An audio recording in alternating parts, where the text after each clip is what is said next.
আসনে আছেন ফিরে যেয়ে ওই আসনেই বসবেন।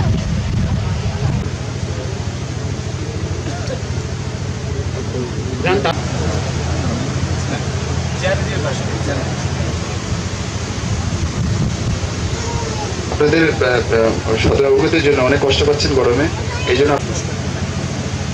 এবারে বিমল চন্দ্র বিশ্বাস পিতা যা মৃত পূর্ণচন্দ্র বিশ্বাস।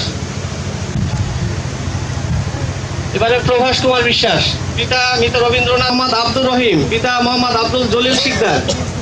করবেন এ পর্যায়ে অবতার বিশ্বাস পিতা সিদ্ধেশ্বর বিশ্বাস।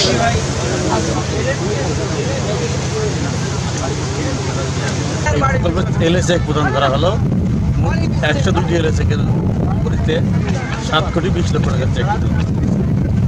তো এই প্রকল্পের সার্বিক অগ্রগতি ছিল 40%, এখনও 60% আমাদের বাকি আছে। এটা কারণ হলো জমি না পাওয়ায়। মাগুরা জেলা প্রশাসক মহোদয় আজকে অনেক সময় ধরে আমাদের অনেকগুলো চেক, এই প্রথম 102টি চেক রেলের প্রদান করলেন। আমরা অনেক আনন্দিত এবং খুশি। হয়তো আমরা অল্প সময়ের মধ্যে এখানে দৃশ্যমান কোনো কাজ আপনাদের দেখাতে পারবো।